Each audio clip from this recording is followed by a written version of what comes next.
Chilli powder, ಸಖತ್ ಖಾರ ಬಣ್ಣ ಮತ್ತು ರುಚಿ ಆಚಿ ಚಿಲ್ಲಿ ಪೌಡರ್. ಆಳಂದ ಕ್ಷೇತ್ರದಲ್ಲಿ ವೋಟರ್ ಐಡಿ ಸುಟ್ಟಿರುವ ಕೇಸ್, ಮತಗಳ್ಳತನ ಆರೋಪ, ಎಸ್ಐಟಿಯ ಅತಿ ದೊಡ್ಡ ದಾಳಿ. ಆಳಂದ ಕ್ಷೇತ್ರದ ವೋಟ್ ಚೋರಿ ಆಳಕ್ಕಿಳಿದಿದೆ ಎಸ್ಐಟಿ. ನಿನ್ನೆ ಸುಭಾಷ್ ಗುತ್ತೇದಾರ್ ಮನೆ ಮೇಲೆ ದಾಳಿಯನ್ನ ಮಾಡಿತು ಎಸ್ಐಟಿ ದಾಳಿ ಆಗ್ತಾ ಇದ್ದಂತೆ ಕೆಲ ದಾಖಲೆಗಳಿಗೆ ಬೆಂಕಿಯನ್ನ ಹಚ್ಚಲಾಗಿದೆ. ಈಗಾಗಲೇ ಅದರ ಪರಿಶೀಲನೆಯಲ್ಲಿ ಎಸ್ಐಟಿ ಅಧಿಕಾರಿಗಳು ತೊಡಕೊಂಡಿದ್ದಾರೆ. ಒಂದಷ್ಟು ಸ್ಫೋಟಕ ಸತ್ಯಗಳು ಕೂಡ ಹೊರಬೀಳ್ತಾ ಇದೆ. ಎಸ್ಐಟಿ ದಾಳಿಯ ವೇಳೆ ಬೆಚ್ಚಿ ಬೀಳಿಸುವ ಅಂಶ ಪತ್ತೆಯಾಗಿದೆ. ಕಾಲ್ ಸೆಂಟರ್ ಮೂಲಕ ಮತಗಳ್ಳತನ ಪತ್ತೆ, ಫಾರ್ಮ್ ನಂಬರ್ 7 ಬಳಕೆ ಮಾಡಿ ವೋಟರ್ ಡಿಲೀಟ್. ಎಸ್ಐಟಿ ದಾಳಿಯ ವೇಳೆ ಕಾಲ್ ಸೆಂಟರ್ ಮೂಲ ಪತ್ತೆಯಾಗಿದೆ. ಎಸ್ಐಟಿ ದಾಳಿ ಮಾಡಿದ್ದಾಗ ಅಕ್ರಮ್, ಅಶ್ಫಾಕ್, ಅಸ್ಲಾಂ, ಜುನೈದ್, ನದೀಂ ಕಾಲ್ ಸೆಂಟರ್ನಲ್ಲಿ ಕೆಲಸ. 2022ರಲ್ಲಿ ಕಾಲ್ ಸೆಂಟರ್ ಚಟುವಟಿಕೆ ಬೆಳಕಿಗೆ ಬಂದಿದೆ. ಹೀಗಾಗಿ 2 ದಿನಗಳ ಹಿಂದೆ ದಾಳಿ ಮಾಡಿತ್ತು ಎಸ್ಐಟಿ. ವೋಟರ್ ಐಡಿ, ಲ್ಯಾಪ್ಟಾಪ್ ಪತ್ತೆಯಾಗಿದ್ವು. ಗಮನಿಸ್ತಾ ಇದ್ದೀರಿ, ಒಂದು ಕಡೆ ಅರ್ಧಂಬರ್ಧ ಸುಟ್ಟಿರುವಂತಹ ದಾಖಲೆಗಳು. ರಾತ್ರಿಯೆಲ್ಲ ಅಧಿಕಾರಿಗಳಿಂದ ಪರಿಶೀಲನೆ ನಡೆದಿದೆ. ಎಲ್ಲವನ್ನ ಕೂಡ ಸಾಕ್ಷ್ಯವಾಗಿ ಸಂಗ್ರಹಿಸಿ ಇಟ್ಕೊಂಡಿದ್ದಾರೆ. ಗುತ್ತೇದಾರ್ ಅವರ ನಿವಾಸದ ಬಳಿಯೂ ಕೂಡ ಈ ರೀತಿಯಾಗಿ ಸುಟ್ಟ ಒಂದಷ್ಟು ದಾಖಲೆಗಳು ಸಿಕ್ಕಿದೆ. ಅದೆಲ್ಲದಕ್ಕೆ ಸಂಬಂಧಪಟ್ಟಂತೆ ಗುತ್ತೇದಾರ್ ಅವರು ಮಾತನಾಡಿದ್ರು. ಇದೊಂದು ಆರೋಪ ಅಷ್ಟೇ, ಸುಮ್ಮನೆ ನಮ್ಮ ವಿರುದ್ಧ ಒಂದಷ್ಟು ಷಡ್ಯಂತ್ರವನ್ನು ರೂಪಿಸಲಾಗ್ತಾ ಇದೆ ಅಂತ ಹೇಳಿದ್ರು. ರಾಹುಲ್ ಗಾಂಧಿ ಅವರು ಹೇಳಿದ್ರು ಅಂತ ಹೇಳಿ ಪಾಟೀಲ್ ರವರು ಮಾಡಿಸ್ತಿದ್ದಾರೆ ಅನ್ನೋ ಆರೋಪವನ್ನು ಕೂಡ ಗುತ್ತೇದಾರ್ ಮಾಡಿದ್ರು.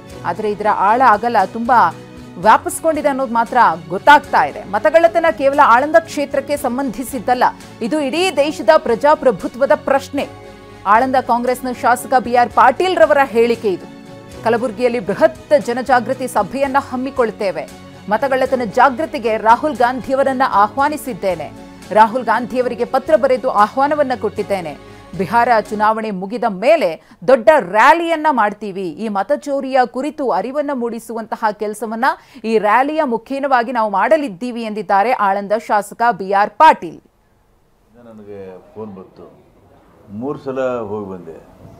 ನನ್ನಲ್ಲಿರ್ತಕ್ಕಂಥ ಕೆಲವು ಮಾಹಿತಿಗಳನ್ನು ಅವ್ರಿಗೆ ಕೊಟ್ಟ ಮೇಲೆ ಇದೊಂದು ಚಳವಳಿ ರೂಪದಲ್ಲಿ ಅವರು ತೊಗೊಂಡು ಹೋಗ್ತಾ ಇದ್ದಾರೆ. ಬಿಹಾರದಲ್ಲಿ, ಮಹಾರಾಷ್ಟ್ರದಲ್ಲಿ, ಕರ್ನಾಟಕದಲ್ಲಿ ಆ ಚಳವಳಿಗೆ ಒಂದು ಶಕ್ತಿ ಕೊಡಬೇಕು ಅಂಥೇಳಿ ನಾನು ರಾಹುಲ್ ಗಾಂಧಿಯವರಿಗೆ ಕಾಗದ ಬರೆದಿದ್ದೀನಿ. ಒಂದು ದೊಡ್ಡ ಸಭೆ ಕಲಬುರಗಿಯಲ್ಲಿ ನಡೆಸಬೇಕು ಅಂತ ಮಾಡಿದ್ದೀವಿ. ಅದಕ್ಕೆ AICC ಅಧ್ಯಕ್ಷರ ಗಮನಕ್ಕೆ ತಂದಿದ್ದೀನಿ ಮತ್ತು ಮುಖ್ಯಮಂತ್ರಿ KPCC ಅಧ್ಯಕ್ಷರು ಎಲ್ಲ ಗಮನಕ್ಕೆ ತಂದಿದ್ದೀನಿ. ಯಾವ ತಿಂಗಳಲ್ಲಿ ಆಗ್ಬೋದು ಅಂತ ಬಿಹಾರ್ ಚುನಾವಣೆ ನಂತರ ಮಾಡ್ಬೋದು. ಬಿಹಾರ್ ಚುನಾವಣೆ ಇಲ್ಲೇ ಮಾಡ್ತೀವಿ. ಇದು ದೇಶದ ಪ್ರಜಾಪ್ರಭುತ್ವ ಸಮಸ್ಯೆ. ಇದು ಆಳಂದಕ್ಕೆ ಸೀಮಿತವಾಗಿಲ್ಲ. ದೇಶದ ಪ್ರಜಾಪ್ರಭುತ್ವ ವ್ಯವಸ್ಥೆ ಯಾವ ಥರ ನಡೆದಿದೆ ಅನ್ನೋದನ್ನು ರಾಹುಲ್ ಗಾಂಧಿ ಇವತ್ತು ಎತ್ತಿದ್ದಾರೆ. ಬಿಹಾರದಲ್ಲಿ ಯಶಸ್ವಿಯಾದೀವಿ. ಏನು ಓಟನ್ನು ತೆಗೆದುಹಾಕಿದ್ರು, ಮತ್ತೆ 71 ಲಕ್ಷ ಮತದಾರರ ಪಟ್ಟಿ ಸೇರ್ತು. ಈ ಕುರಿತು ಮತ್ತಷ್ಟು ಮಾಹಿತಿಯನ್ನು ಕೊಡ್ತಾರೆ ನಮ್ಮ ಪ್ರತಿನಿಧಿ ದತ್ತಾತ್ರೇಯ ಪಾಟೀಲ್. ಇದೀಗ ನೇರ ಸಂಪರ್ಕದಲ್ಲಿದ್ದಾರೆ. ದತ್ತಾತ್ರೇಯ ಪಾಟೀಲ್, ಗಮನಿಸ್ತಾ ಇದ್ದೀವಿ ಈ ಮತಚೋರಿ ಅನ್ನೋದು ಎಷ್ಟರ ಮಟ್ಟಿಗೆ ಗಂಭೀರವಾದ ಚರ್ಚೆಗೆ ಎಡೆ ಮಾಡಿಕೊಡ್ತು ಅಂತ ಹೇಳಿ ರಾಹುಲ್ ಗಾಂಧಿಯವರು ಏನು ಆರೋಪವನ್ನು ಮಾಡಿದ್ರು, ಆ ಆರೋಪಕ್ಕೆ ಈಗ ಇಲ್ಲಿ ದಾಖಲೆಗಳು ಅಥವಾ ವೋಟರ್ ಐಡಿಗಳು ಅಥವಾ ಅದಕ್ಕೆ ಸಂಬಂಧಪಟ್ಟಂತಹ ಒಂದಷ್ಟು ಸಾಕ್ಷಿಗಳು ಸುಟ್ಟು ಕರಕಲಾಗಿರೋದು ಮಹತ್ವದ ಪಾತ್ರವನ್ನು ವಹಿಸುತ್ತಾ ಅಂತ ಹೇಳಿ.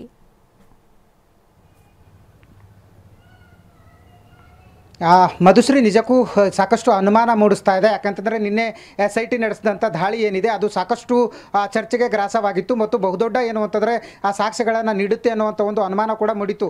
ಅದಾದ ಕೆಲವೇ ಕ್ಷಣಗಳಲ್ಲಿ ಏನು ಅಂತಾರೆ ಆಳಂದ ಪಟ್ಟಣದ ಮಾಜಿ ಶಾಸಕರಾದಂಥ ಸುಭಾಷ್ ಗುತ್ತೇದಾರ್ ಅವರ ಮನೆ ಮೇಲೆ ಕೆಲವೊಂದಿಷ್ಟು ದಾಖಲೆಗಳಿಗೆ ಬೆಂಕಿ ಹಾಕಿ ಅವನ್ನು ನದಿಗೆ ಎಸೆಯಲಾದಂಥ ಪ್ರಕರಣ ಸದ್ಯ ಸಾಕಷ್ಟು ಗಂಭೀರ ಸ್ವರೂಪ ಪಡೆದಿರತಕ್ಕಂಥದ್ದು.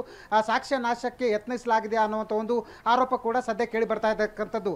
ಈ ಕುರಿತು ಖುದ್ದು ಇವತ್ತು ಏನು ಅಂತಾರೆ ಕೈ ಶಾಸಕರಾಗಿರ್ತಕ್ಕಂಥ BR ಪಾಟೀಲ್ ಅವರು ಪ್ರತಿಕ್ರಿಯೆ ನೀಡಿದ್ದಾರೆ. ಸದ್ಯ SIT ತನಿಖೆ ನಡೆಸ್ತಿದೆ. ತನಿಖೆ ವೇಳೆ ನಾನೇನು ಪ್ರತಿಕ್ರಿಯೆ ನೀಡಲ್ಲ. ಯಾಕಂತಂದರೆ ಮತಗಳ್ಳತನದ ಕುರಿತು ನಾನು SIT ರಚನೆ ಮಾಡುವಂತೆ ದೂರು ನೀಡಿದ್ದೆ. ಸದ್ಯ ಸರ್ಕಾರ SIT ರಚನೆ ಮಾಡಿದೆ. ಆ ತನಿಖೆ ನಡೆಯುವಾಗ ನಾನು ಪ್ರತಿಕ್ರಿಯೆ ನೀಡಲ್ಲ. ಆದರೆ ಇದು ಇಲ್ಲಿಗೆ ಬಿಡುವಂಥದ್ದಲ್ಲ. ನಾವು ನವೆಂಬರ್ ಅಂದರೆ ಬಿಹಾರ ಚುನಾವಣೆ ಮುಗಿದ ಮೇಲೆ ರಾಹುಲ್ ಗಾಂಧಿ ಅವರನ್ನ ಕಲಬುರಗಿಗೆ ಕರೆಸಿ ಬಹುದೊಡ್ಡ ಜಾಗೃತಿ ರ್ಯಾಲಿಯನ್ನು ನಾವು ಮಾಡ್ತೀವಿ ಅನ್ನುವಂಥ ಒಂದು ಮಾತನ್ನು ಹೇಳ್ತಾ ಇರ್ತಕ್ಕಂಥದ್ದು. ಅಲ್ಲಿಗೆ ಒಂದಂತೂ ಸ್ಪಷ್ಟ ಮಧುಶ್ರೀ, ಈ ಒಂದು ಮತಗಳ್ಳತನ ಜಾಣತನದ ಕ್ಯಾಂಪೇನ್ ಏನಿದೆ ಈ ಕ್ಯಾಂಪೇನನ್ನು ಕಾಂಗ್ರೆಸ್ ಮುಂದುವರಿಸುತ್ತೆ ಅನ್ನುವಂಥ ಒಂದು ಸುಳಿವನ್ನು ಖುದ್ದು BR ಪಾಟೀಲ್ ನೀಡಿರ್ತಕ್ಕಂಥದ್ದು. ನವೆಂಬರ್ ನಂತರ ಮತ್ತಷ್ಟು ಬೆಳವಣಿಗೆಗಳನ್ನು ಕಾಂಗ್ರೆಸ್ ಮಾಡಿಕೊಳ್ಳುವಂಥ ಪ್ಲಾನ್ ಮಾಡಿಕೊಳ್ತಿದೆ. ಯಾಕಂತಂದರೆ ರಾಹುಲ್ ಗಾಂಧಿ ಅವರನ್ನು ಕಲಬುರಗಿಗೆ ಕರೆಸಿ ಬಹುದೊಡ್ಡ ಜಾಗೃತಿ ಸಭೆಯನ್ನು ಏನು ಅಂತಂದ್ರೆ ಆಯೋಜನೆ ಮಾಡುವಂಥ ಪ್ಲಾನನ್ನು ಖುದ್ದು ಕಾಂಗ್ರೆಸ್ ಪಾರ್ಟಿ ಮಾಡ್ತಾ ಇರ್ತಕ್ಕಂಥದ್ದು. ಮಧುಶ್ರೀ, ಧನ್ಯವಾದ ದತ್ತಾತ್ರೇಯ ಪಾಟೀಲ್ ತಮ್ಮ ಮಾಹಿತಿಗಾಗಿ.